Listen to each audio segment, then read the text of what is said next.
Salut à tous, alors on se retrouve pour une vidéo assez rapide où je vais parler donc d'Encharge, iEcharge, pardon, c'est autre chose, petit lapsus. Donc merci à Maxime qui m'a envoyé cette information, une autre personne donc qui s'appelle Maxime, donc merci à lui. J'avais même pas fait attention plus que ça à la notif et dès que j'ai cliqué dessus, c'était mort. Ce qui est intéressant d'ailleurs à savoir sur iEcharge, c'est qu'il y a quand même donc 130 stations. Moi, iEcharge, je connais depuis à peu près pratiquement 2 ans de mémoire, et il y en avait vraiment très peu, et ils se sont développés énormément. Alors, il y en a certains qui sont pas, je trouve, très sympas avec eux. Je trouve que, à la base, c'est 30 centimes. Toute l'année, jusqu'à la fin de l'année, peu importe quand tu y vas, et avec une charge de 320 kW partagée, écoute, je trouve que 25 centimes, c'est vraiment excellent.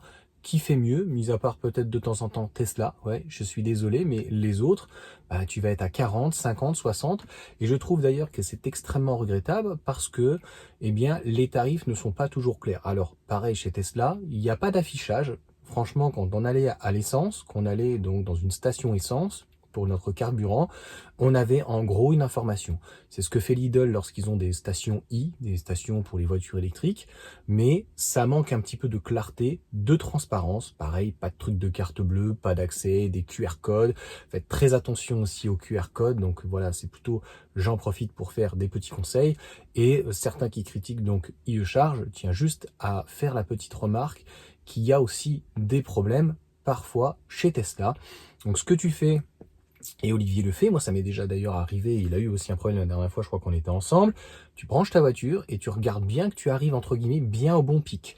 Même sur une partagée ou non, sur du V3 ou V4, oui ou non, peu importe, ça peut arriver qu'il y ait une défaillance, donc sur la borne pour X raisons. Donc ne pas hésiter à se déplacer, surtout quand on est très peu. Et bien voilà, si on prend surtout 30 kWh, c'est juste une catastrophe. Donc il faut voilà, il faut pas hésiter à perdre quelques secondes, débrancher, remettre correctement, etc. En parlant de ça, je te mettrai, je pense, cette vidéo à 15 h. Maxime m'a envoyé surtout alors du lourd. Ma femme l'avait vu il y a 2 jours. Je lui ai dit, ah chérie, la RTBF, qu'est-ce qu'ils nous ont fait encore cela? Parce que je connais, moi, la RTBF, j'habitais à côté de la frontière belge luxembourgeoise. Donc, petit happening pour 16 h. On va en parler. Pourquoi? Clairement, juste pour se foutre de leur gueule. Non pas de nos amis belges ou quoi que ce soit, des Flamands, des Wallons ou quoi que ce soit, ni de la RTBF. Mais à un moment donné, en fait, quand tu te fous de la gueule de tes téléspectateurs, tu racontes n'importe quoi, nous aussi, on a le droit un petit peu de se foutre de leur gueule quand même. Mais ça sera dans la prochaine vidéo. En tout cas, iEcharge, voilà, c'est pas parfait, mais je trouve que c'est un excellent rapport qualité-prix. Moi, voilà, je suis pas maqué avec personne, donc je te dis ce que j'en pense. Je les ai utilisés 2 fois, jamais de problème. Il y a des gens qui ont parfois des soucis, mais honnêtement, dans l'ensemble, voilà, il faut vérifier sur son application.